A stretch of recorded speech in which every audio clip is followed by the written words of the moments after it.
La parole, d'après ce texte, et la parole, ainsi que Dieu, ne font qu'une personne. Donc Dieu, c'est la parole. Amen. Alors nous allons voir dans le verset 14, cette parole, la Bible va nous dire que cette parole s'est faite chair. Cette parole, finalement, va prendre une chair. Et la Bible va dire que cette chair, cette parole qui a pris chair, a habité parmi nous, plein de grâce et de vérité. Et nous, l'auteur ici dit, nous, eux, à cette époque-là, ils ont contemplé la gloire, comme la gloire du Fils unique venu du Père. Et nous comprenons par là, le Fils unique qui a quitté l'éternité, qui a accepté un jour d'abandonner son trône glorieux, là où des myriades et des myriades d'anges se prosternaient nuit et jour, en train de le célébrer, en train de l'admirer, en train de l'adorer, en train de l'acclamer. Il a abandonné toute cette gloire. Il est venu parmi les hommes. Et dans Jean 3,16, une récitation pour plusieurs personnes, qui dit, car Dieu a tant aimé le monde. Il a tellement aimé le monde qu'il était obligé de donner. Alléluia.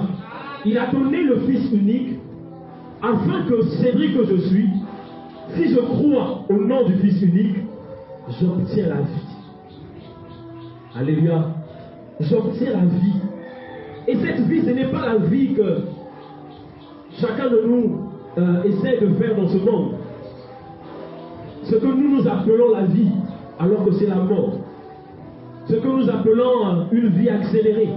Avoir des maisons, avoir des voitures, avoir un bon travail, avoir un bon mariage, avoir une belle épouse, avoir un bon boulot.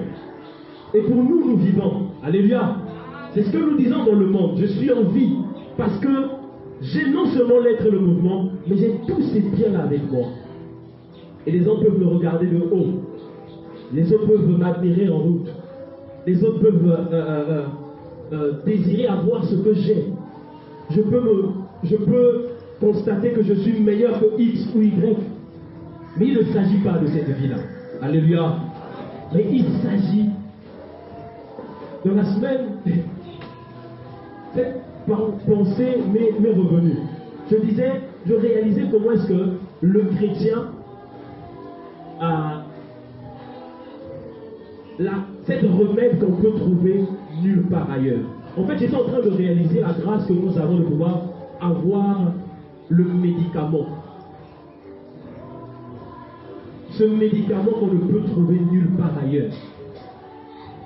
Ce produit-là, qui s'appelle Jésus-Christ, qui donne la vie aux hommes. Le prédicateur a ce produit. Le chrétien a ce produit. Donc je réalisais comment est-ce que c'est une grâce de pouvoir prêcher l'évangile. Comment est-ce que c'est une grâce de pouvoir parler du Seigneur à quelqu'un. Quelqu'un qui se retrouve mort, cassé, perdu. Il peut avoir toutes ces choses que j'ai citées. Mais il lui manque la vie. Alléluia. Il lui manque cette vie. Et moi, le chrétien que je suis, j'ai la solution à son problème. Et il peut aller voir les grands de ce monde. Les grands de ce monde ne pourront pas leur donner cette solution-là. Est-ce que vous réalisez avec moi? Il peut aller voir les grands pachas de ce monde, mais ils ne peuvent pas leur donner ce produit. Ils ne peuvent pas leur apporter cette solution. C'est impossible pour eux. Ils peuvent leur donner tout l'argent et tout l'or du monde. Ils peuvent même les envoyer en Chine pour aller se faire traiter. Amen. Ils peuvent aller aux États-Unis, ils ont de l'argent, ils ont des jets privés. Mais ils n'ont pas ce remède que seul le chrétien a. Est-ce que vous réalisez la grâce? Mais essayons de réaliser la grâce. Que tu es un porteur de vie. Et la vie ici, il s'agit d'une personne. Il s'agit de Jésus-Christ de Nazareth. Alléluia. Lui-même, il se proclame, il se prononce comme la vie. Il dit que je suis le chemin, je suis la vérité et je suis la vie. Et toi, tu as cette vie. En tout cas, pour ceux qui ont fait la paix avec le Seigneur, tu as cette vie. Donc tu as la solution au problème de ce monde. Les hommes de ce monde sont en train de chercher des solutions. Tu as cette solution. Voilà pourquoi la Bible nous incite à parler. Voilà pourquoi la Bible nous encourage à témoigner de Christ. Voilà pourquoi la Bible nous encourage à aller plus loin pour pouvoir présenter le Seigneur aux hommes. Pourquoi? Parce que ces hommes sont morts. Parce que ces hommes sont dans le péché. Et vous le savez, le salaire du péché, c'est quoi? C'est la mort. Alléluia. Et ce texte va dire que, dans le verset 3, toutes choses ont été faites par la parole, par Dieu et par Jésus-Christ. Alléluia. Alléluia. Parce que les trois ne sont un. Amen. Donc on peut le dire encore que ce matin, que Jésus-Christ a créé l'humanité. Est-ce qu'on peut dire Amen à ça? Alléluia. Amen. Il est la parole, il est Dieu, et il est lui-même le Fils. C'est un mystère. C'est une folie pour plusieurs personnes qui voudront comprendre ce mystère. Lorsqu'ils n'ont pas en eux le Saint-Esprit, qui est la personne de Dieu qui décode les vérités du Seigneur, ils peuvent passer nuit et jour en train de réfléchir là-dessus. Ils ne trouveront pas la solution. Amen. Parce que c'est un mystère. Les trois en un. Amen. Trois en un. Il n'y en a pas trois dieux. Il y a un seul Dieu qui se manifeste en trois personnes distinctes. Alléluia. Amen. Lorsqu'il veut te voir comme fils, il veut se révéler à toi comme fils, il arrive comme fils. Lorsqu'il veut te voir comme père, il se révèle à toi comme père. Lorsqu'il veut agir comme l'Esprit en action, il agit en action comme le Saint-Esprit. Mais il n'y a pas trois dieux, nous adorons un seul, mais qui s'est révélé à l'humanité en trois personnes distinctes. Alléluia. Amen. Alors donc toi, si tu as Jésus dans ta vie, alors tu as la vie. Et cette vie qu'aucun homme ne peut arracher, ne peut prendre. Voilà pourquoi le chrétien doit être heureux. Il doit être toujours dans la joie. Pas parce qu'il a l'argent, il a l'or, il a le bien de ce monde, non. Mais parce que la vie est en lui. Oh, est-ce qu'on peut dire Amen, bien aimé? Parce que tu as la vie en toi. La vie en toi doit te pousser à être heureux. Je n'ai pas l'argent, ce n'est pas un problème. Mais j'ai la vie. Parce que ma joie ne dépend ni de l'homme. Paul le dit. Qu'est-ce qui pourrait me séparer de cet amour aujourd'hui? Ce qui est sujet de combat, de beaucoup de combats dans ce monde, il voit ces choses comme de la boue. C'est de la boue, ces choses-là. La famine, les périls, les combats, toutes ces choses-là, auxquelles chacun de nous dans ce monde est en train de chercher. Mais ça, tout ça, ce n'est pas plus que le Seigneur. Et donc la Bible dit que toutes choses ont été créées par elle. Le Seigneur a pris le temps de pouvoir façonner l'homme, mettre l'homme dans le jardin d'Éden, créer une belle relation avec Adam et Ève. Et finalement la chute va arriver. Et lorsque la chute arrive, le Seigneur est malheureux parce que le plan qu'il avait conçu a trouvé des failles. Le malin s'est emparé d'Adam et de Ève, les a sortis du plan parfait. Alors là, le Seigneur a trouvé une solution au problème. Et cette solution, c'est d'envoyer le Messie, Jésus-Christ, Yehoshua Mashiach, Jésus-Christ de Nazareth. Pourquoi il est venu? Pourquoi le Seigneur est venu? Et là, c'est devenu encore un vrai casse-tête pour plusieurs personnes de la prédication des prédicateurs d'aujourd'hui. On commence à démontrer aux hommes que Jésus est venu pour qu'on ait de l'argent, on ait des maisons, on ait je vois dans ta vie, je vois dans ta vie, je vois dans ta vie. On commence à réduire le Seigneur à un voyant qui a quitté l'éternité, a abandonné son trône, a accepté les clous sur sa vie jusqu'à la mort. Pour que quelqu'un vienne seulement te dire que je vois dans ta vie, tu as ça. Le sang a coulé sur la croix pour que moi, que je sois un prophète, on sait voir les couleurs des vêtements de quelqu'un, ou encore les ruelles de quelqu'un, ou encore la prophétie liée au village de quelqu'un. Voilà là où on réduit le Seigneur. Aujourd'hui, on cherche, les Nganga n'existent plus. Je ne sais pas si vous connaissez encore les féticheurs ici, il n'y en a plus. Il n'y en a plus. Tous les féticheurs sont devenus des pasteurs. Tous les féticheurs sont devenus des pasteurs. Et tout ça, c'est pour salir le nom du Seigneur. Tout ça, c'est pour réduire le Seigneur à quelque chose de moindre. Alors que la Bible me dit que le Seigneur a abandonné le trône pour mon âme. L'objectif du Seigneur sur la terre, c'est pour que mon âme soit sauvée. Amen. Alléluia. Amen. Ça n'a d'abord rien à voir avec le toute chose. Ça a quelque chose à voir avec mon âme qui doit regagner la maison. Doit regagner la maison, l'éternité. C'est ça, ça a quelque chose à voir avec ça. Le prix de Golgotha, c'est pour que mon frère soit sauvé. Ce n'est pas pour qu'il arrange ta vie. Peut-être que ça va choquer d'autres personnes qui viennent de nous rencontrer aujourd'hui. Mais rassurez-vous que c'est l'évangile. Alléluia. Amen. Le Seigneur n'est pas venu pour nous donner le mariage. Mais il donne le mariage. Amen. Amen. Il n'est pas venu pour nous donner les enfants, mais il donne les enfants. Le travail, mais il donne le travail. Est-ce que vous comprenez? Il dit le royaume et sa justice, et tout ce vous sera donné par-dessus. Ce sont des choses qui nous suivent. Ça vient derrière. Mais d'autres ont pris le par-dessus, ils ont mis en premier. Et des fois, ça te fait mal, tu vois des assemblées qui sont remplies 10 000, 15 000, tu dis Seigneur, mais Seigneur, nous on n'est qu'à 4 à 5. Mais lorsque tu écoutes le message qui est prêché dans ces lieux-là, mariage, voyage, boulot, mariage, voyage, boulot, mariage, voyage, boulot. Et comme c'est les hommes, nous aimons ces choses, qu'est-ce que nous faisons? Nous courons derrière.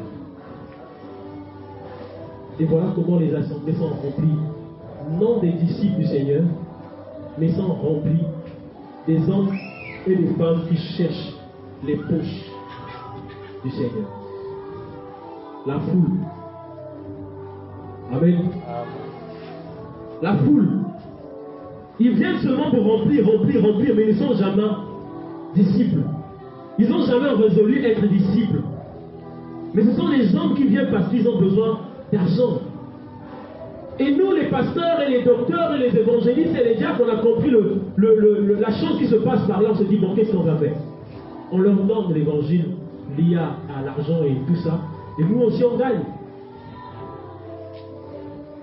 Mais ils sont en train d'emmener vos âmes en enfer. Alléluia. Amen. Tu auras le mariage peut-être, ok, il n'y a pas de souci. Mais le mariage pour aller en enfer. Tu fais ton choix. Tu as le mariage et tu vas en enfer. Parce que tu vas passer 10 ans dans cette assemblée, 15 ans dans cette assemblée. On ne te prêchera pas l'évangile lié au salut. Ce qui veut dire que le jour que la mort te rencontre, tu vas en enfer. Alléluia. Amen. Le jour que la mort te rencontre, tu vas en enfer. Le Seigneur reviendra. On ne sait pas quand, mais on attend.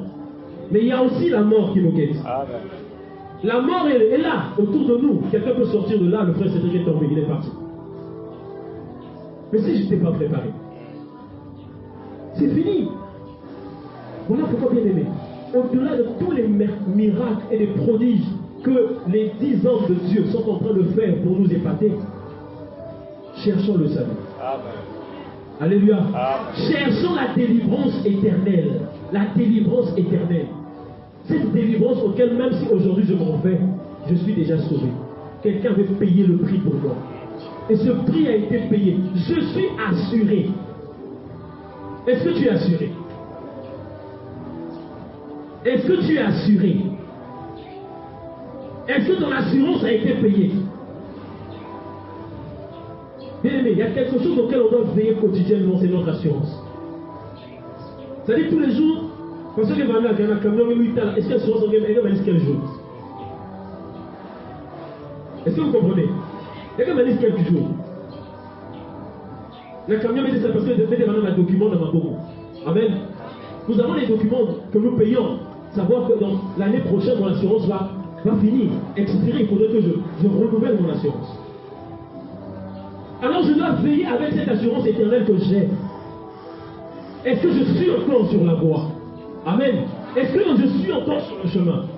Est-ce que je marche toujours avec lui? Est-ce que mon assureur est toujours à mes côtés? Si ça arrivait aujourd'hui, j'irais où? Il y a ceux qui ont fait ces choses, demain ils se sont retrouvés de l'autre côté. Ils commencent à nous faire comprendre que le Seigneur ne perd pas. Donc je peux vivre comme je veux. Essentiel que hier j'étais chrétien, aujourd'hui même si je suis reparti dans le monde, mon nom est toujours dans le livre de vie. Ça se dit non frère? Non, ça se dit dehors, un peu partout. Ça veut dire que aujourd'hui j'ai accepté le Seigneur, je laisse le Seigneur, je repars dans ma bouillabaisse, mais quand mon nom est déjà là-bas, je reviendrai un jour pour que je rentre encore à la maison. Mais si c'est comme ça, fermons la Bible.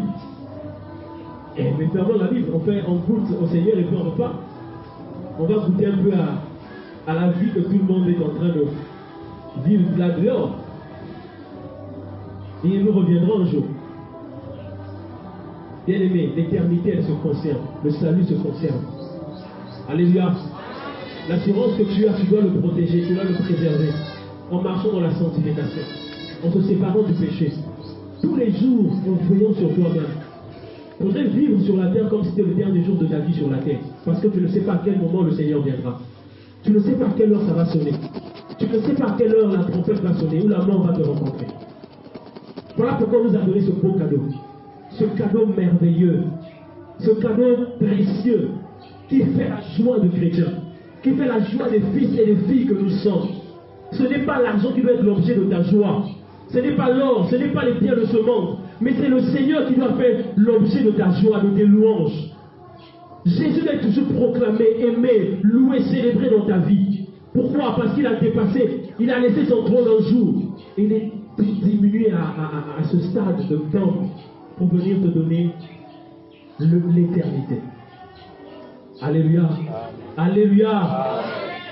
J'ai vu une image sur internet. Cristiano Ronaldo s'était camouflé. Il s'est déguisé, si vous voulez. Il a porté des barbes, il a mis un gros ventre et tout ça. Il est venu sur une place publique. Il a pris un ballon, comme un SDF. Au fond de la rue, un peu là, et avec un petit sac, tout sale, tout crapu, avec un ballon, il a commencé à jouer. Il a commencé à jouer. Il a commencé à jouer. Je vous assure, personne ne faisait attention. Il essayait même de prendre des passants, est-ce qu'on ne peut pas faire quelques passes? En tout cas, quelqu'un tire et il s'en va. L'autre tire, on s'en va, il s'en va. Et un petit qui est arrivé, avec le ballon, en tout cas, finalement, il s'est mis avec lui. Je vous assure, il a fait au moins 3 heures. 3 heures là en train de sillonner, en train de courir de partout. Il s'assoit, il reprend le ballon, il s'assoit, il reprend le ballon. Et ce petit-là est venu un petit de rien de tout. Il a commencé à faire des passes avec lui. Ils ont mis du temps. À un moment bien aimé, dès que Cristiano a fait ça, il en le. Je vous assure, la sécurité qui était cachée un peu partout était obligée de courir pour veiller le Seigneur.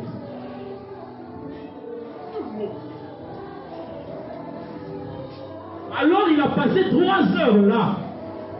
Est-ce que vous réalisez ça? Alléluia. Et c'est un petit qui est venu. Un enfant. Oh, les enfants vont hériter l'éternité. C'est ce que le Seigneur dit. Alléluia. Ceux qui sont comme des enfants là-haut, l'éternité est à vous.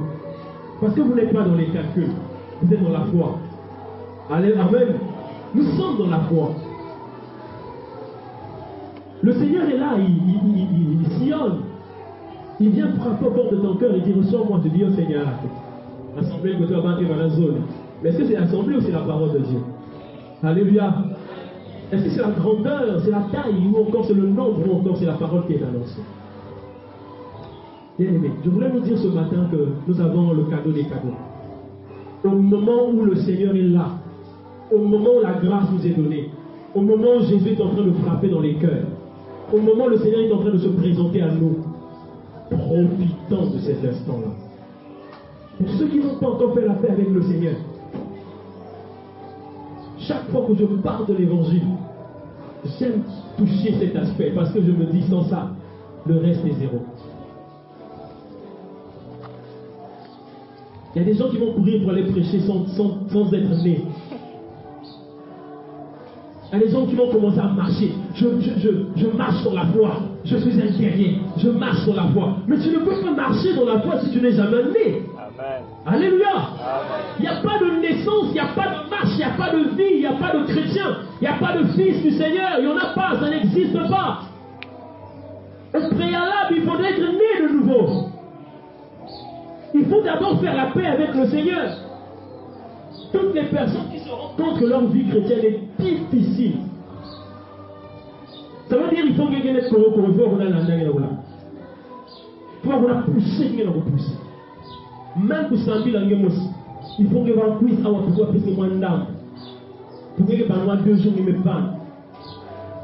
Revoyez vos conversions. Je vous assure, Jésus-Christ est une personne qui vit en nous. Et lorsqu'il est là, il nous pousse à faire les choses. Parmi les signes qui détectent que nous avons donné notre vie au Seigneur, c'est l'amour des choses du royaume. Alléluia. L'amour des choses du ciel. Les exercices spirituels, la prière, le jeûne, la louange, l'adoration, tout ce que vous savez, bien aimé, ça devient le quotidien du chrétien. Tu deviens attaché à ces choses. Hier, c'était différent. C'était les boîtes de nuit, c'était les femmes, c'était ceci, c'était cela. Mais lorsqu'on donne notre vie à Jésus, la vision change de direction. Donc, un chrétien, il doit être amoureux de la parole. Il doit être amoureux de la prière. La sanctification doit être quelque chose auquel il veille avec soin. On peut le prendre, on le met au milieu des courants. Alléluia. Au milieu d'un système bien établi, là où la corruption règne à outrance. Lorsqu'il arrive là, cette corruption ne l'atteint pas. Est-ce qu'on peut dire amen? Cette corruption ne l'atteint pas. Pourquoi? Parce qu'il est la lumière. Pourquoi? Parce qu'il est la vie. Pourquoi? Parce qu'en lui, il y a la vie. Pourquoi? Parce qu'en lui, il y a la vérité. Quand ça y est en lui, cette vérité fait quoi? Se manifeste simplement. Il n'aura pas besoin de dire, frère, là-bas il y a la corruption, donc je ne sais pas comment je vais faire. On m'a dit de signer seulement. Mais ce n'est qu'une signature. Mais au moment où on te dit ces choses, qu'est-ce que la personne qui est en toi te dit? Est-ce que vous me comprenez? Lorsque ces choses arrivent, la personne qui est là, parce qu'il est là, il ne dort pas. La Bible dit qu'il ne sommeille, il ne dort.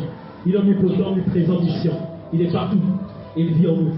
Lorsque cette corruption est en train de se passer devant tes yeux, lorsqu'on fait la proposition, lui, à l'intérieur de toi, il te dit quoi? Est-ce qu'il te dit, laisse d'abord? Va d'abord dire au frère. C'est parce que à l'intérieur de toi, tu es en train d'être corrompu toi-même. Tu te bats déjà avec. Et tu es en train de chercher un pasteur qui va te dire, frère, c'est comme le million. Alléluia. Tu es en train de chercher un pasteur qui te dit, frère, c'est comme le million. Donc c'est 32 millions. Juste une signature. Tu sais, c'est pas toi, hein? Comme c'est juste une signature. Mais lorsque tu auras cette argent, on mène à avoir prié pour ça. Alléluia. Lorsque ces choses arrivent, il y a une réaction automatique. Amen. Il y a une réaction qui se passe automatiquement. La personne qui est en toi, il réagit. La personne tu commences à te sentir mal à l'aise. Tu commences à te sentir dérangé. Et ce qui va sortir, ou tu vas frapper fort, ou tu vas frapper avec sagesse. Alléluia. Tu demandes ton chef, tu risqueras de frapper ou avec sagesse ou avec force pour dire que moi je ne peux pas entrer dans ces choses. Et si tu ne fais pas ton boulot menacé, il n'y a pas de souci. Celui qui m'a envoyé ici me donnera un autre emploi. Amen. Alléluia. Amen. Bien aimés, disons Amen avec vérité. Parce que c'est la vérité. Alléluia. Amen. Lorsque ces choses arrivent, il faudrait réagir comme des enfants de Dieu.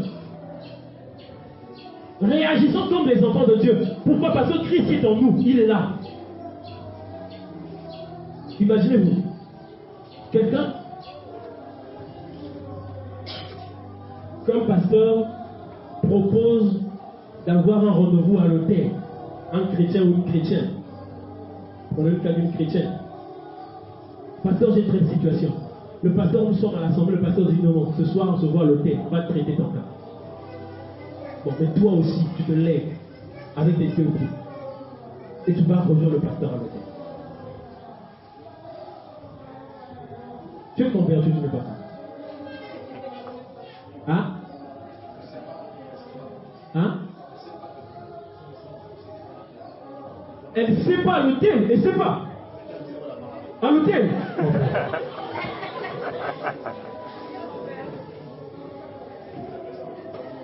Et regardons les dégâts que nous créons. Et là, qui est sali? Le Seigneur. Lorsque les hommes nous ont attrapés, ils vont encore pincer les chrétiens là. C'est eux. Voilà ce qu'ils sont en train de faire. De n'importe quoi. Et non, et puis tu vas dire non, je ne savais pas. Papa m'a dit, on devait se retrouver à l'hôtel. Papa est rentré, il a fermé la porte. Papa m'a demandé de se déshabiller, je me suis déshabillé. On va où là? Tu n'es pas converti. Alléluia. La crainte de l'Éternel, c'est le commencement de la sagesse. Lorsqu'on craint Dieu, même lorsque un frère commence à te faire marier, commence à te faire des avances, étant quelqu'un qui est dans la vérité, tu dois le dire la vérité. S'il insiste, tu dois le dire aux anciens. Et les anciens vont traiter son cas. Alléluia. On ne cache pas ces choses qui se passent. Il y a trop de dégâts dans le milieu chrétien. Trop de dégâts. On est fatigué de ça. Nous, ici, nous prêchons l'évangile qui concerne la personne de Christ seul. Le reste, ce n'est pas notre problème.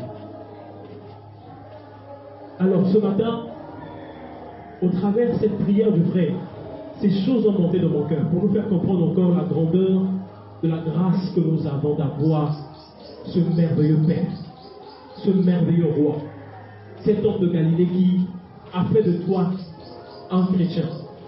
Tu n'attends pas le Seigneur parce que tu es venu ici et que tous nous commençons à adorer, tu commences à élever ta voix. Non, tu attends parce que tu es un adorateur. Alléluia. L'adoration pour toi, ce n'est pas ici à l'assemblée. L'adoration est une vie pour toi. Et lorsque nous nous mettons ensemble, c'est un grand feu que nous allumons devant ce grand roi qui a fait de nous ce que nous sommes. Et la Bible dit que toutes choses ont été créées par elle. Rien de ce qui n'a été fait n'a été créé sans elle. En elle était la vie. Et la vie, c'est la lumière des hommes. Cette parole s'est faite chair et s'est révélée à nous. À l'image que j'ai pris de Christ, lui qui se retrouve devant les hommes sont fous de lui, mais dès qu'il se dépouille de ce qu'il est, les hommes viennent. Donc les gens attendent le jour que le Seigneur viendra, mais ça ne va pas arriver. Alléluia. Ça ne va pas arriver, pourquoi? Parce que la trompette va sonner et nous allons partir. C'est là-bas que nous verrons. La Bible dit que nous le verrons tel qu'il est. Alléluia. Nous allons lever ça. Jusque là, les révélations viennent. J'ai vu les pieds du Seigneur. J'ai vu la main du Seigneur. J'ai vu la robe. J'ai vu Seigneur sa poitrine. Mais le visage là est caché. Alléluia. Amen. Il attend les noces. Il attend lorsque nous serons là-bas avec lui. Et là, nous allons le contempler. Le visage qu'on n'a pas vu, on n'a pas vu depuis des milliers d'années. Ce jour-là. Ah, dis ça, Seigneur, dis ça que va aller marquer. Ah, Seigneur, écoute-le que va aller marquer. Que passer éternellement là quand on peut qu'à écouter à Jésus. Alléluia. Oui, il y a la main de passer ta caca. Donc nous devons contempler partir en ça sera glorieux. Mais ceux qui attendent que le Seigneur arrive, pour que vous frères, comme les autres disent, j'attends 45 ans pour commencer à prier. J'ai encore l'âge. La mort te dit que tu n'as pas d'âge. Alléluia. Parce qu'il peut venir à n'importe quel instant. C'est la joie d'être enfant. C'est une grâce d'être fils du Seigneur. C'est une grâce d'être prédicateur de l'évangile. C'est une grâce, bien-aimée, avoir ce médicament en train de donner aux autres. Oh, alléluia. Ce produit, ce remède-là, Dieu te fait grâce d'avoir le remède avec toi en train de te balader avec. Mais toi, On doit le donner à nos parents. On doit le donner à nos amis. On doit le donner à ceux qui ne pointent noir. Que le Seigneur fasse grâce de sortir de ces 4 murs. D'aller dire ces choses-là dans la rue. Seigneur nous fasse grâce de prêcher cet évangile partout à Pointe-Noire. Et vous allez comprendre qu'il y a des gens qui attendent que ça. Parce qu'ils sont fatigués. Yaka, Okobal, Okoboda, Yaka, je vois. Et puis quoi? Tu vois, et puis quoi encore? Les assemblées sont remplies des femmes et qui ont toujours des démons, toujours des démons.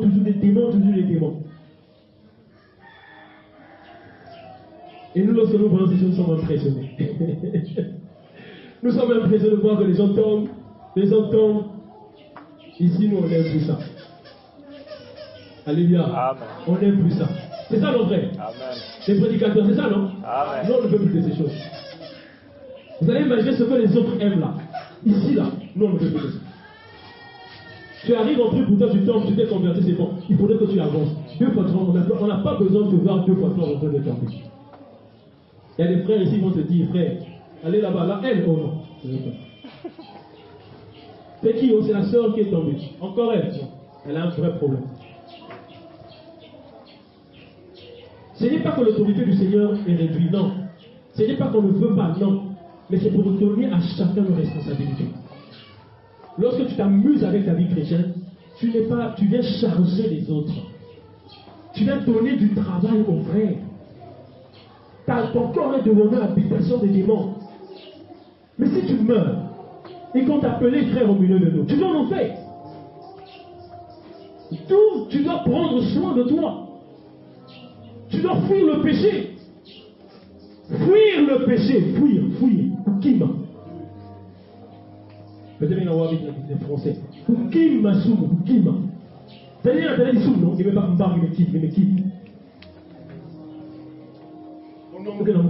Ça va aller, frère, moi je suis. Il n'y en a pas avec ces choses-là. Quand tu dis je suis là, tu vas te retrouver par terre.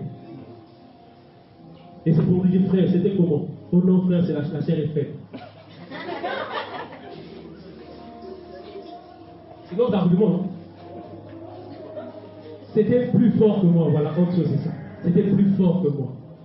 Alors que lorsque ça arrive, la personne là est en train de te dire, recule. Oh, Seigneur, mais elle est belle. Non, recule. Seigneur, je vais la prêcher l'évangile. Alléluia. Argument d'agni, non? Seigneur, c'est une âme, je veux prêcher l'évangile. Le Saint-Esprit sait pourquoi il te dit de reculer. Alléluia. Il sait pourquoi il te demande de fuir. Toi, tu ne vois même pas ce qui est caché derrière. Mais lui, il sait ce qui est caché derrière. Quand il te demande de partir, fuis. Ça ne sert pas de résister. Et lorsque tu vas tomber, on va appeler frère Génie, frère Pascal, allez, à l'achat. Les frères vont encore transpirer. Alléluia. Alors que tu avais une possibilité d'éviter ces choses-là. Il n'y a pas de souci, on va prier. La grâce que le Seigneur nous a fait de le prier, on va le faire. Mais le problème, c'est ta vie. Tu iras en enfer. Parce que lorsqu'on va prier, tu vas repartir. Et des choses vont encore arriver. Et Jésus va revenir, la mort va arriver. Tu vas en enfer. Bien-aimé, le Seigneur est le temps de l'humanité. Le salaire du péché, c'est la mort. Mais le temps gratuit. Le temps gratuit. Le temps gratuit. Tu as reçu un temps, mais qui est encore gratuit. Un don est déjà gratuit. Alléluia. Mais on nous dit, nous avons reçu un temps, mais dans une gratuité. Et tu as ça. Ne t'amuse pas avec. Même si c'est chaud, garde la foi. Même si c'est compliqué, garde la foi. Même si c'est douloureux, garde la foi. Alléluia. Lorsqu'on n'a pas le Seigneur dans sa vie, Je l'ai dit, on ne peut pas aller, on ne peut même pas marcher. Ça veut dire que man tout la vinsu ni kaka. Et que les gens qui disent cigarette, qui disent cigarette, il n'y a pas de problème. Au moins, il n'y a pas de problème. Mais ça ne veut pas dire que tu as laissé les femmes, tu es enfant de Dieu. Alléluia. Il y a des gens qui sont là, qui ne font pas de mal, hein, dans le sens du terme. C'est-à-dire qu'ils sont bons. Il a un bon témoignage. Des gens qui sont humbles. Il fait du bien aux gens. Il partage. Il n'insulte pas. Il a une seule femme. Il n'a pas de copine. Alléluia. Mais ça ne veut pas dire qu'il est chrétien. Amen. Est-ce que vous comprenez? Avoir une bonne moralité ne veut pas dire qu'on est enfant de Dieu. On est enfant de Dieu, c'est lorsqu'on donne la vie au Seigneur. C'est lorsqu'on décide de nous-mêmes de donner notre vie à Jésus. Alléluia. Est-ce qu'il y a des gens ce matin ici qui n'ont pas encore donné leur vie à Jésus? Il y en a? On va simplement lever la main. Si, il y en a. Il y a des gens ici qui n'ont pas encore donné leur vie à Jésus. Tous ici, on a déjà donné notre vie au Seigneur. Il faut savoir que j'ai en moi Jésus. Et ça produit dans mon cœur la joie.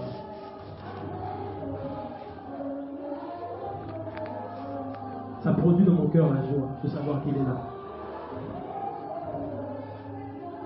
De savoir qu'il m'a aimé. De savoir qu'il me soutient. De savoir qu'il m'accompagne. De savoir que peu importe les difficultés, les combats de la vie, non, Jésus est là. Et je réalise son amour, sa fidélité, sa grandeur. Est-ce qu'on peut se mettre debout? On va chanter ce cantique ensemble.